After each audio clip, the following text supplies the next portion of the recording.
15 August 1947 Bharat વર્ષોના British શાસનની બેડીઓમાંથી આઝાદ થયું.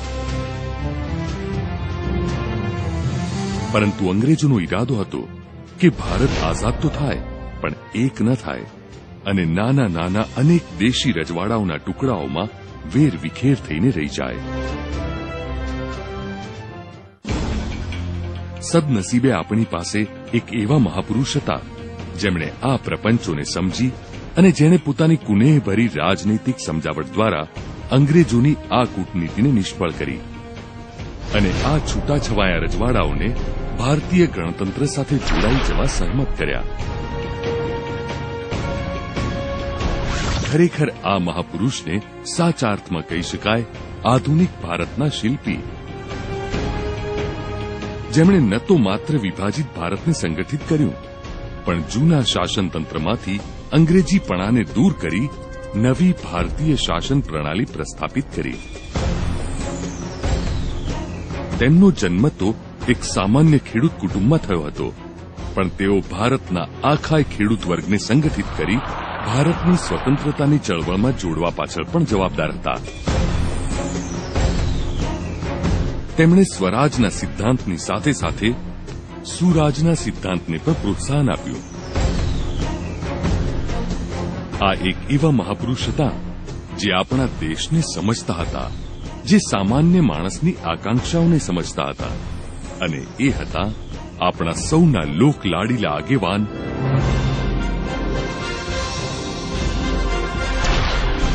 સરદાર વલ્લભભાઈ પટેલ, ભારતના લોખંડી પુરુષ.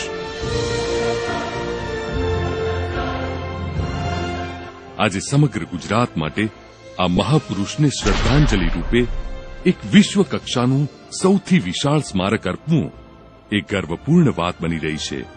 એક વિરાટ પ્રતિમા જે આખા વિશ્વને અને ભારતની આવનારી પેઢીઓને નવ ભારતના ઘડતરમાં સરદારે કરેલા અતુલ્ય યોગદાનની યાદ અપાવતું રહેશે.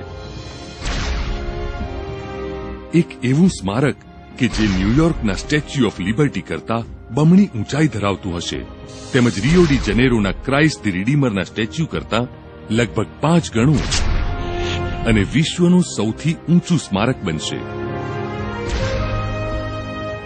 સરદાર સરોવર ડેમ કરતા પણ 1.5 ગણું ઊંચું અને લગભગ 60 માળિયા જંગી મકાન જેટલું કદાવર આ સ્મારક ભારતના લોહ પુરુષ સરદાર વલ્લભભાઈ પટેલની હિંમતનો અને તેમણે દેશને અર્પેલી દેશભક્તિ અને શક્તિનો અનંતકાલીન પુરાવો બની રહેશે. તો પ્રસ્તુત છે વિશ્વની સૌથી ઊંચી પ્રતિમા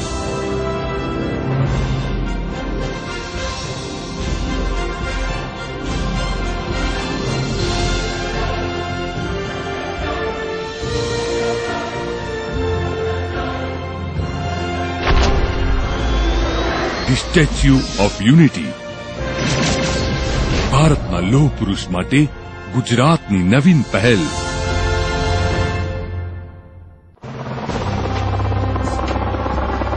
,182 મીટરની ઊંચાઈ ધરાવતા સ્ટેચ્યુ ઓફ યુનિટીના નિર્માણ માટે બંધ બેસતા મોકાના સ્થળની પસંદગી પણ એટલી જ અગત્યની હતી અને ગુજરાતમાં સરદાર સરોવર ડેમ કરતા ઉત્તમ સ્થાન બીજું કયું હોઈ શકે.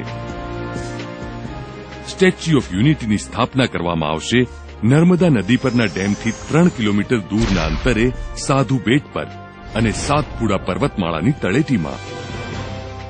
400 ફૂટની ઊંચાઈએ રચવામાં આવનારી દર્શક દીર્ઘા, જેમાંથી સરદાર સરોવર ડેમ અને તેની આસપાસનો નયનરમ્ય નજારો જોનારની આંખોમાં અઢળક ઉદ્ગારો ઉભા કરી દેશે.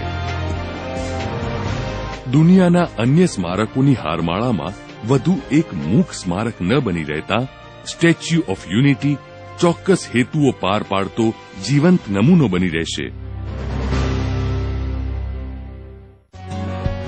આ વિરાટ સ્મારકમાં સરદાર પટેલના જીવન પર આધારિત મ્યુઝિયમ અને ઓડિયો વિઝ્યુઅલ ગેલેરી પણ ઊભી કરવામાં આવશે, જેમાં તેમના જીવન સ્મરણ, દેશની આઝાદી પહેલા અને પછીના સંઘર્ષો દરમિયાન રહેલી તેમની ભૂમિકા તેમજ સરદાર સરોવર યોજનાને પણ આવરી લેવામાં આવશે.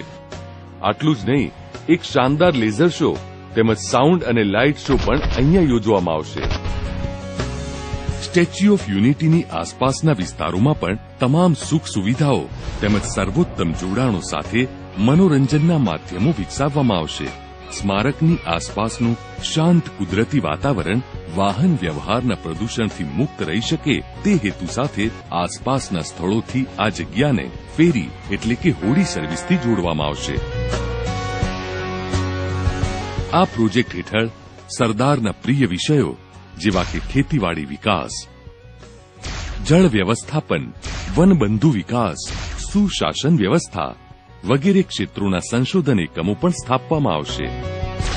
આ સમગ્ર પ્રોજેક્ટનું વિશ્વસ્તરીય અમલીકરણ કરવામાં આવશે, જેના માટે જરૂરી પરવાનગીઓ પ્રાપ્ત કરવાની કામગીરી શરૂ કરી દેવામાં આવી છે. આ પ્રોજેક્ટનું અમલીકરણ માનનીય મુખ્યમંત્રી શ્રી નરેન્દ્રભાઈ મોદીની આગેવાની હેઠળ રચવામાં આવેલી ખાસ સોસાયટી દ્વારા કરવામાં આવશે.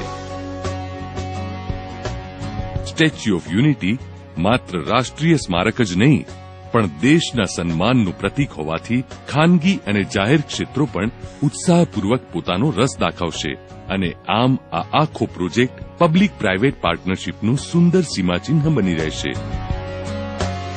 આ પ્રોજેક્ટનું વિશ્વસ્તરીય અમલીકરણ શક્ય બનાવવા માટે આ સોસાયટી આંતરરાષ્ટ્રીય ટેન્ડરની પ્રક્રિયા દ્વારા આંતરરાષ્ટ્રીય પ્રોજેક્ટ મેનેજમેન્ટ કન્સલ્ટન્ટને પણ આવકારી રહી છે.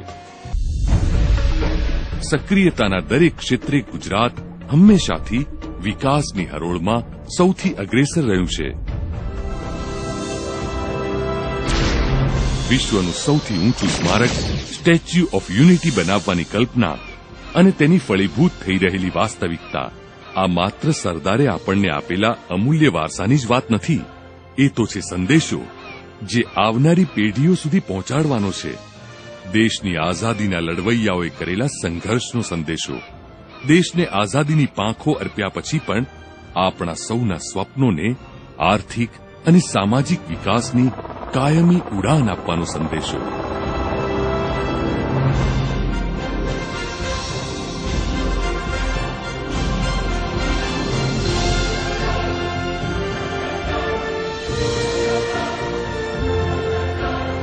જય જય ગરવી ગુજરાત. વંદે માતરમ.